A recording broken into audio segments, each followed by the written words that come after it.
Salve, salve pessoal, e aí, tudo no suave com vocês? Tomara que se for Bolsonaro, o bagulho tá bom não, Operação Lava Jato, não para, amor, véi. Xandão e o STF tá julgando mais uma leva aí. Agora, dentre esses que estão sendo julgados, teve um mano aí que foi absolvido, vocês botam fé? Foi, meu velho, bagulho de situação de rua e pá, ele tá ligado não? Vou trazer aqui as ideias que o Xandão deu pra absolver ele e na sequência eu já coloco o depoimento pra nós dar uma sacada, tá ligado? Enfim, por favor, peço que se inscreva no canal, deixa like e comentário para nos ajudar em engajamento. Pode comentar qualquer coisa. Na dúvida, deixa assim, sem anistia pra golpista, tá ligado? Que as pernas dos bolsonaristas já ficam logo trêmula, papai. Aí eu vou trazer aqui o voto dele agora, que tá assim, ó, o trecho de Xandão escreveu. O réu, Vitor Manuel de Jesus, foi preso dentro do plenário do Senado, sem quaisquer objetos apreendidos ou aparelho celular. Perante a autoridade policial, o réu alegou em síntese que atualmente está desempregado, mas que trabalha como faxineiro em São Paulo, SP, que pediu demissão do seu último emprego para poder ficar se manifestando em frente ao batalhão do Exército, localizado no bairro do Ibirapuera, em São Paulo, que permanecia durante o dia próximo a esse batalhão e pernoitava no albergue CTA, Centro Temporário de Acolhida, que cresceu em orfanato, que gostava de participar das manifestações porque ali recebia várias refeições, que está em Brasília desde o começo de janeiro de 2023 e permaneceu acampado próximo ao quartel-general do Exército, que recebeu um convite para participar dos atos em Brasília da pastora Epifânia, da Igreja Assembleia de Deus, Ministério Belém, localizado no bairro de Dianópolis, na cidade de São Paulo, que só aceitou esse convite porque tinha o sonho de conhecer Brasília,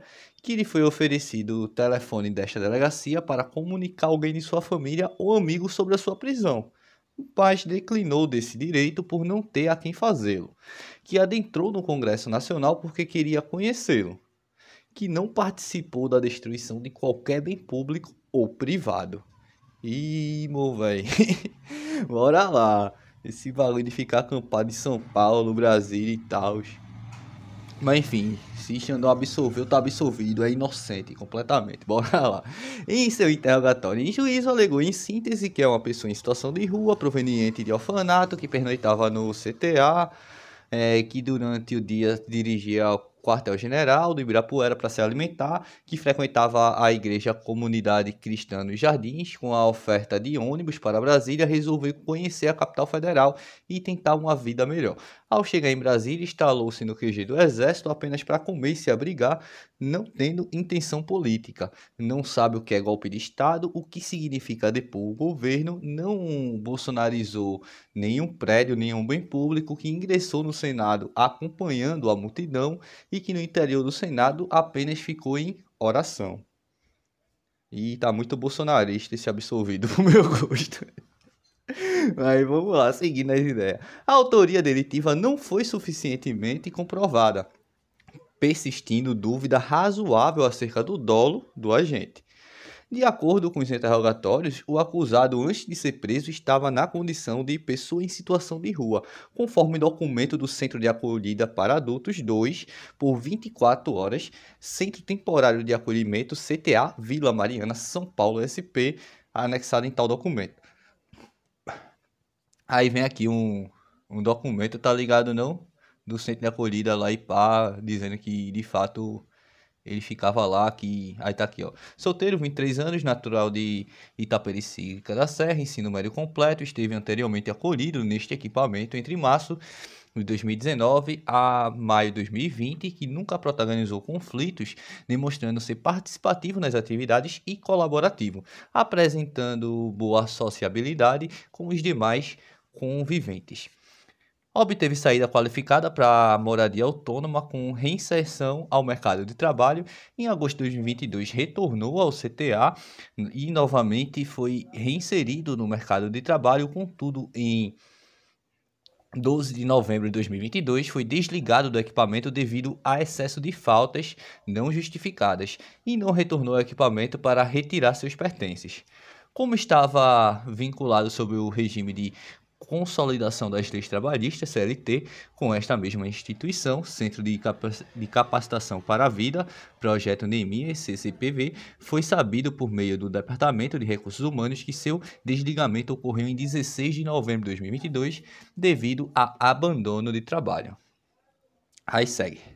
O acusado, no exercício de sua autodefesa, sempre apresentou a mesma versão, no sentido de que é pessoa em situação de rua, proveniente de orfanato, que pernoitava no Centro Temporário de Acolhida de Vila Mariana, São Paulo, e durante o dia dirigia-se ao quartel-general do Ibirapuera para se alimentar, que frequentava a igreja, a comunidade cristã nos Jardins, com a oferta de ônibus para Brasília, resolveu conhecer a capital federal e tentar uma vida melhor, que ao chegar em Brasília instalou-se no QG do Exército apenas para comer e se abrigar.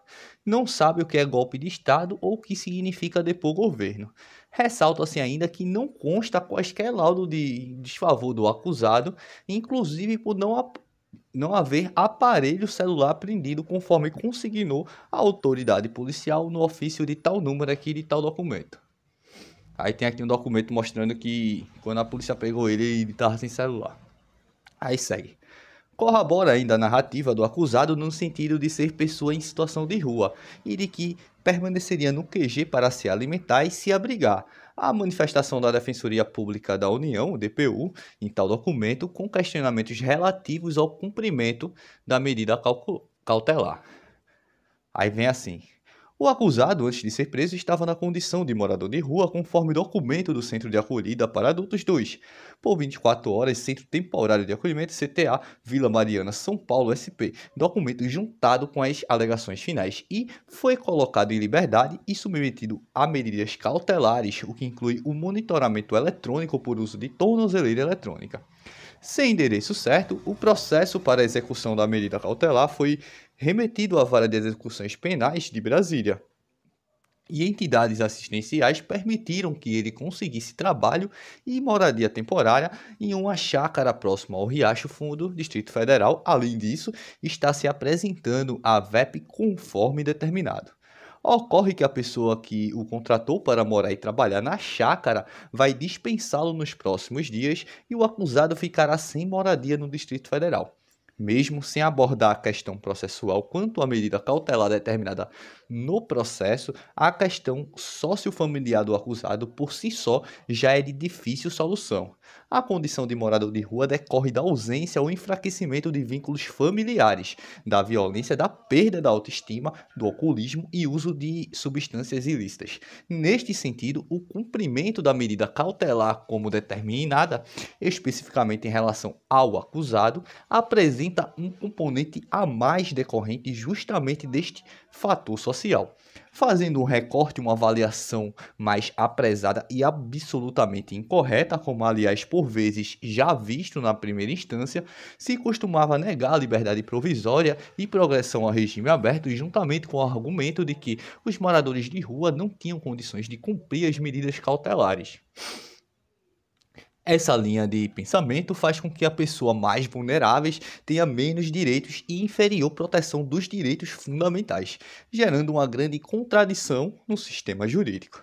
Trazendo isso para o caso concreto, o acusado em questão está em uma condição que merece a acolhida do Estado, bem por isso estava no Centro de Acolhida, Centro Temporário de Acolhimento, CTA, de Vila Mariana, instituição em que vai além de fornecer local para dormir e comida, mas que também induz as pessoas consigam trabalho e possam se desenvolver rumo à autonomia e geração de renda, de modo que os conviventes participam de capacitação para o programa Trabalho Novo, que prevê a inserção de pessoas em situação de rua no mercado de trabalho. Esse processo de reinserção social não é linear e por vezes apresenta regressão antes de ter em alguns resultados mais duradouros. E o próprio acusado já voltou ao mercado de trabalho e voltou a ter a própria moradia. Embora tenha retornado à condição de morador de rua, nesse contexto a questão que surge é de como se dará o cumprimento da medida cautelar, especialmente a utilização da tornozeleira para quem vive nas ruas. O acusado está tentando uma reaproximação familiar apesar das dificuldades e por isso pede a alteração de domicílio para que possa voltar para São Paulo SP, informa que o endereço da mãe em São Paulo é rua tal, tal número, bairro Jardim Jaciara, em Tapecerica da Serra, São Paulo, tal CEP. Em razão das justificativas apresentadas, deferir o requerimento de alteração de domicílio do réu. Desse modo, ante a narrativa apresentada pelo denunciado em contejo com os demais elementos probatórios, notadamente os documentos juntados pela defesa que atestam que o réu estava em condição de pessoa em situação de rua, subsiste dúvida razoável quanto à autoria delitiva, especificamente no que diz a respeito à presença do elemento subjetivo, que é o dolo. Aí segue assim, ó. Além disso, não há provas de que o denunciado tenha integrado a associação criminosa, contribuído para a execução ou incitação dos crimes e arregimentação de pessoas, mas ainda por sua condição de extrema vulnerabilidade e a ausência de discernimento por sequer saber o que seria golpe de Estado ou deposição do governo, conforme relatou em seu interrogatório em juízo. Olha, Xandão, ele disse que tem ensino médio. Bora lá. Não está comprovado, portanto, que Vítor Manuel de Jesus tenha se aliado subjetivamente à multidão criminosa, consciência da colaboração e voluntária adesão, e, consequentemente, concorrido para a prática dos crimes, somando sua conduta em comunhão de esforços com os demais autores, com o objetivo de praticar as figuras típicas imputadas. Abre parênteses, finalidades compartilhadas. Segue. De fato, apesar da materialidade do delito no contexto de crimes multitudinários estar comprovada nos autos no que se diz a respeito à autoria delitiva, não restou suficientemente demonstrado, além da dúvida razoável, que o réu, Vítor Manuel de Jesus, tenha concorrido dolosamente na qualidade de executor para a consumação dos delitos ora apreciados.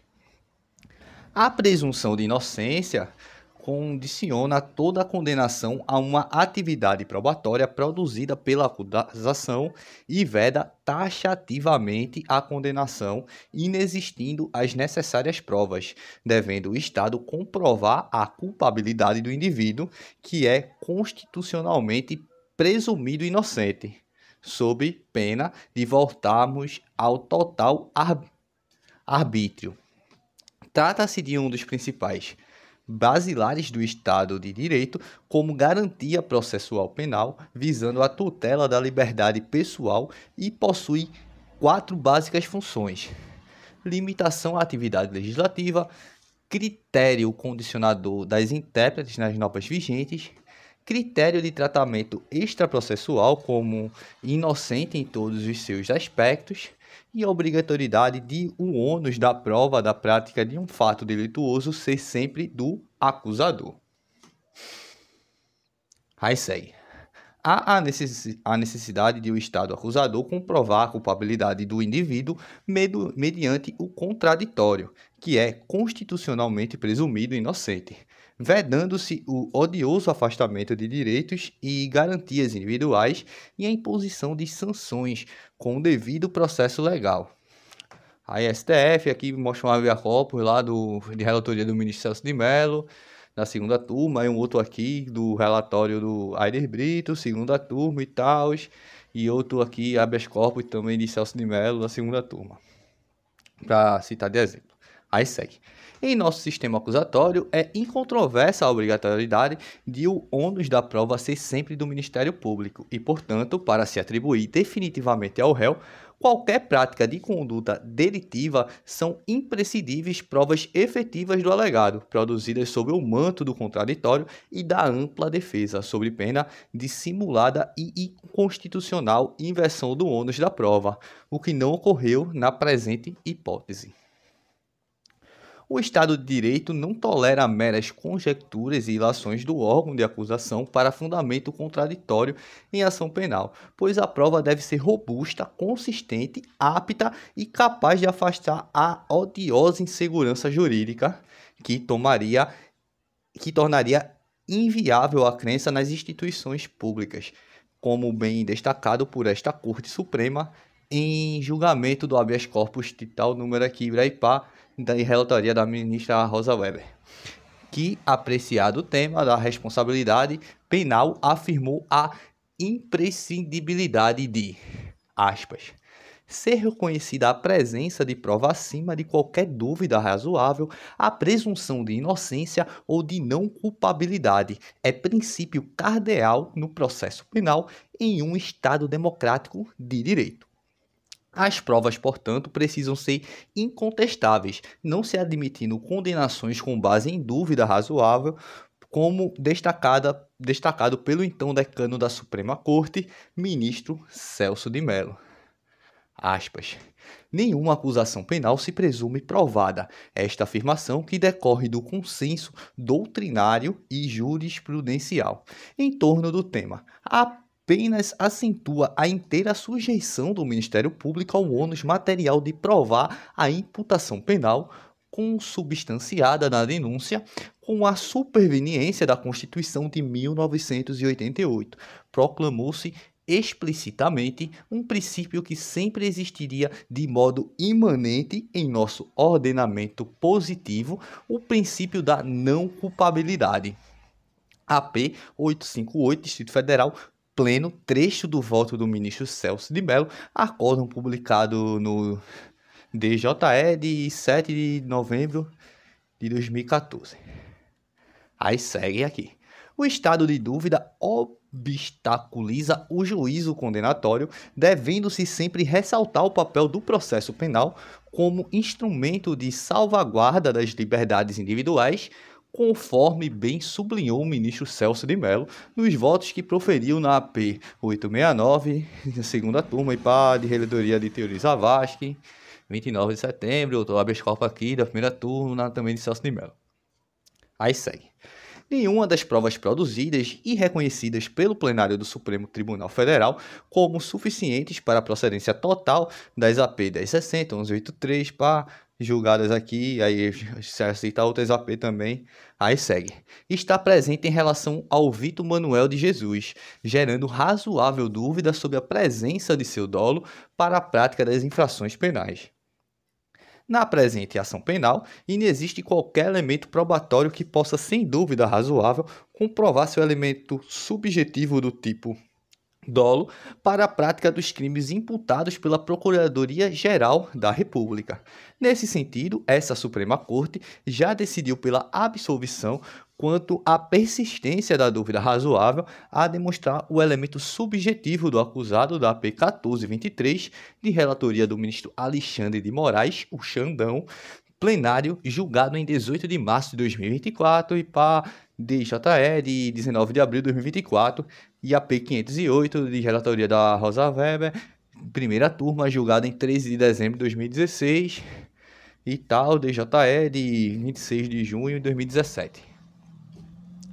Nas palavras de Hungria, relembrado por Nussy, aspas, o nosso direito penal positivo concede o dolo como intenção criminosa. É o mesmo conceito do dolus, malus do direito romano, do Bösewesen do Código Penal austríaco ou da Malice de lei inglesa, a legítima defesa putativa, eu acho que não é um palavrão, é a vontade consciente de praticar a conduta típica, compreendendo o desvalor que a conduta representa. Código Penal comentado de Nussy, Guilherme de Souza, 15, edifício Paia, 2015, Florença, Rio de Janeiro. Já o finalismo de Hans Welser, crendo que a conduta deve ser valorada porque se trata de um juízo de realidade e não fictício, deslocou o dolo e a culpa da culpabilidade para o fato típico. Código Penal comentado de Nussy, Guilherme de Souza Nussy, 23, Rio de Janeiro, Florença, tal página. E ainda na concepção finalista de Zaffaroni, aspas, nos delitos dolosos, o dolo está no tipo como núcleo fundamental do seu aspecto subjetivo. Como é lógico, para nós, o dolo está livre de toda a reprovação, porque a Reprovabilidade e culpabilidade é um passo posterior à averiguação do instituto do injusto, conduta típica e antijurídica, pois o dolo integra o injusto como uma característica de tipicidade dolosa. Zafora, Eugênio Raul, tal página. Meu irmão, agora não entendi foi nada. O bagulho doido, esse bicho aí fala difícil, esses afora aí, meu Deus do céu. Aí vamos lá. Desse modo, persistindo dúvida razoável acerca da comprovação do elemento subjetivo do réu, Vitor Manuel de Jesus, para a prática delitiva, impõe-se a sua absolvição.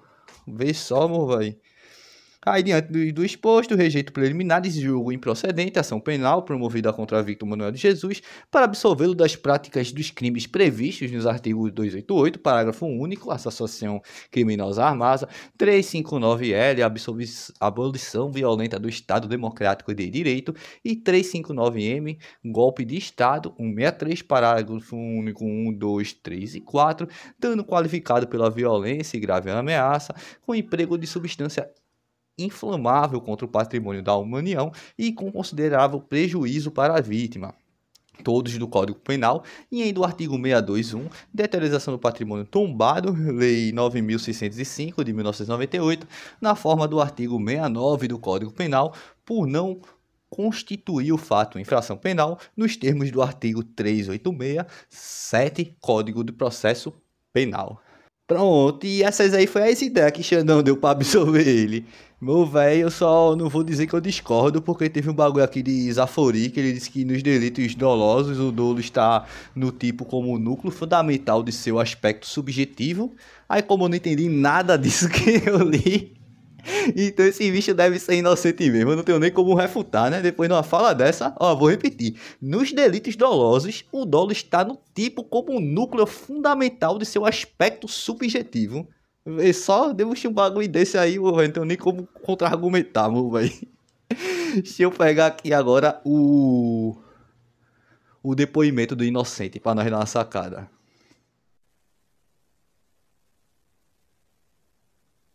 Confirmado que está gravando. Doutor Zé Carlos?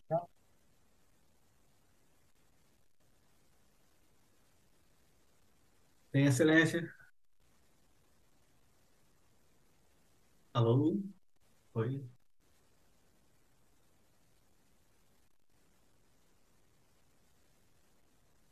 CIR 4?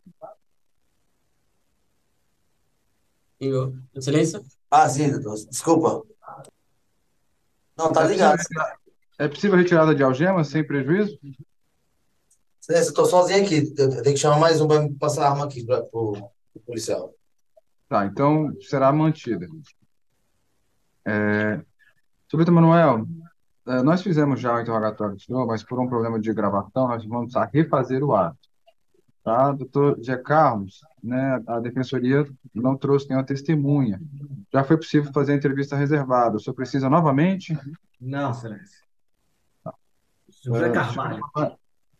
Ok. Senhor Vitor Manuel, o senhor vai ter a possibilidade de esclarecer novamente os fatos, mas antes disso eu preciso novamente fazer algumas perguntas. Ou confirmar as informações que o senhor já prestou. O senhor é morador de rua, correto? Sim. Tem 23 anos. Sim.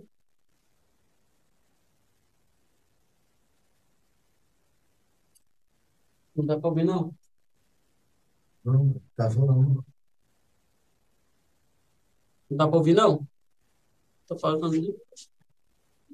Oxi, meu irmão, que brisa, o microfone do juiz tá ficando sem som, tá ligado? Ei, eu gostei desse bicho aí, eu achei ele simpático.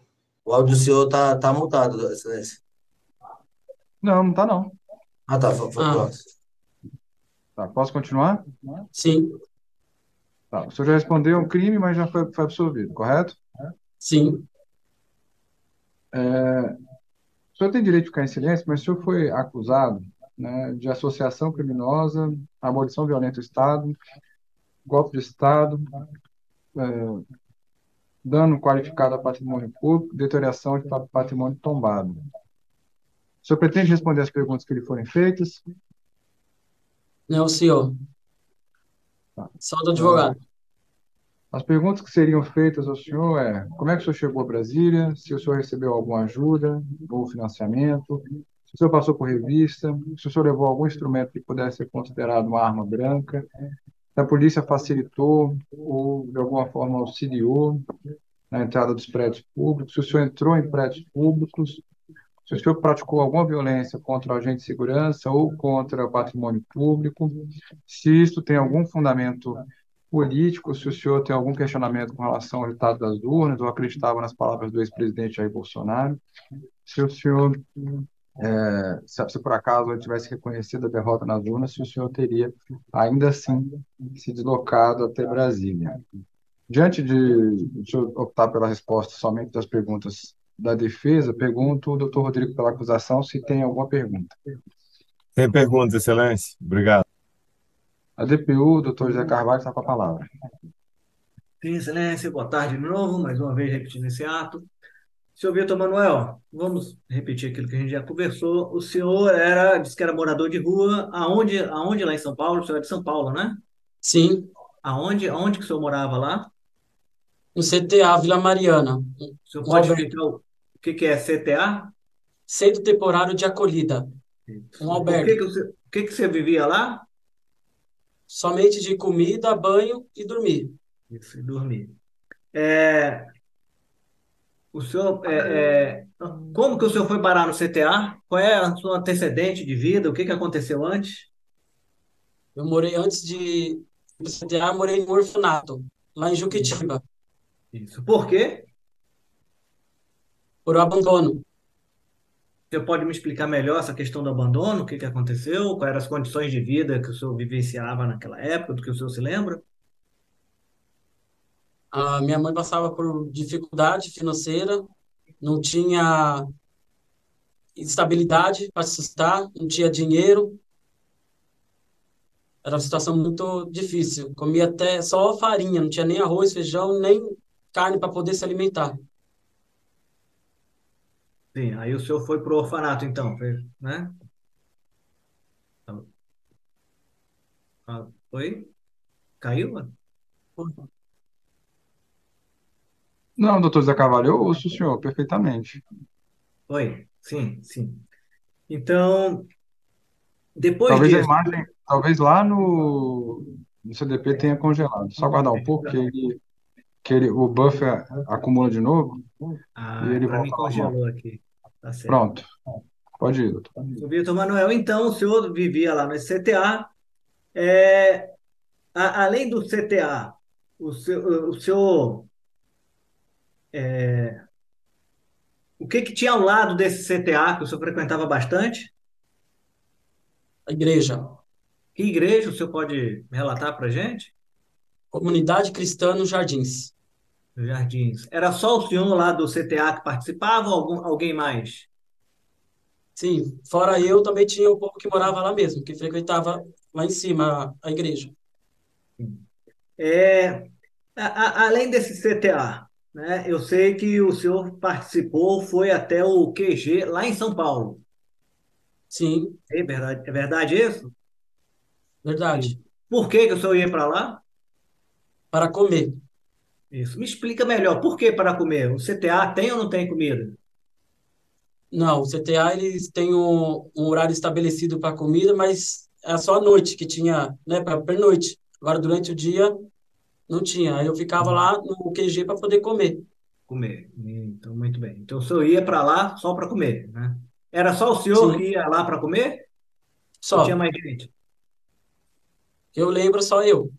Ah, não, do CTA, mas o senhor via outras pessoas lá que iam só para comer? Ah, sim, sim. Tudo bem. Muito bem. E aí, como que o senhor veio para Brasília? O senhor tem dinheiro e, enfim, o senhor pagou sua visita para cá? Não. Simplesmente tinha apareceu um ônibus lá no Ibirapuera, no QG, e aí falaram que ia para Brasília, que era para entrar. Aí eu fui e entrei no meio do ônibus. Por que que o senhor entrou nesse ônibus? Eu entrei para poder vir para Brasília, para conhecer, porque eu não conheço nada, né? E para aproveitei e fiquei aqui para comer. Tentar arranjar um albergue para depois conseguir um emprego aqui. Porque lá em São Paulo realmente está difícil a situação. Achei meio estranho, tá ligado? Não, o cara sair de São Paulo pra ir pra Brasília pra correr atrás de emprego. Muito suspeito. É interessante, eu não fiz essa pergunta antes, é interessante ou não vir para Brasília? Só pelo fato de vir? Oi? Desculpa, não entendi. Era interessante vir para Brasília só pelo fato de vir ou era melhor ficar em São Paulo? Quem estava na situação do senhor? Então, diante da situação que eu estava, em qualquer lugar, não tem. Qualquer lugar tá bom, porque eu tô morando na rua mesmo, não tenho onde ficar, então. Foi até bom repetir o ato, que eu não tinha feito essa pergunta antes. Aí o senhor veio para Brasília, o senhor ficou aonde aqui em Brasília? Fiquei lá no QG, Qual o QG? aqui do Exército. Do Exército aqui em Brasília, Brasília. né? É, E por quê? para poder comer e dormir. Porque eu tava com medo de ficar no meio da rua e acontecer alguma coisa, porque eu não conheço a cidade. Aí o senhor estava comendo e bebendo, então, no QG do Exército. O senhor tinha alguma bandeira, portava alguma coisa, Não, não importava nada. defendia aquilo que as pessoas defendiam lá no QG? Não, porque eu me abstia, só saía para comer e depois eu voltava diretamente para a barraca. Não ficava Ah, envolvida no meio do povo ali. tá. O senhor portava alguma bandeira, cartaz no dia, levou alguma coisa? Não, tava só com a minha roupa do corpo. O senhor veio para Brasília com a intenção de apoiar o presidente, depor o presidente Lula? Não, O senhor era contra a urna eletrônica? não, O senhor votou nas últimas eleições? voltei. Votou. O senhor foi preso no Congresso Nacional, né? No Salão Azul, né? Isso. Por que que o Lá senhor foi para dentro. lá? Eu fui para lá que o povo estava chamando, falei assim, vamos lá, vamos fazer uma passeata, vamos para lá. Aí eu falei assim, pá, tô aí junto. Cheguei lá com eles, quando eu cheguei já estava tudo destruído lá já. Fui Ok, seguindo essa passeata, segundo eles falando. isso. Aí o senhor foi preso aonde especificamente lá no Congresso? Lá onde eles fazem na reunião, lá dentro do Planalto. O Salão Azul do Senado, não Do foi? Salão do Senado, Plenário. isso. Lá de onde Plenário do eles Senado. fazem. É, O senhor entrou lá seguindo alguém? Alguém liderou para entrar lá? Ou seguiu não, alguém? não tinha ninguém liderando. Eu entrei lá, aí eu vi um pastor com um grupo de 5 pessoas e fiquei ali junto com ele orando. Ora, tá. O senhor quebrou alguma coisa lá? Foi com Não, mochila, estava com óculos, estava não, com coquetel Molotov? tava simplesmente só com minha blusa de frio e com a roupa do corpo. Não tinha nada na minha mão. Nem Foi documento. apreendido, foi apreendido alguma coisa do senhor? Não, porque nem documento também eu tinha. Os documentos do senhor estavam onde? Meu documento, ele ficou tudo lá no quartel, porque eu esqueci lá. Mas fazer o quê? Tá. O senhor sabe o que que é golpe de Estado? O que que é depor o governo legitimamente? Não faço ideia, não tenho ideia de nenhuma política, porque lá no orfanato onde eu estava, nem falava de política. O senhor chegou a ameaçar alguma autoridade? Também não, Senador, deputado, presidente, ministro? nada.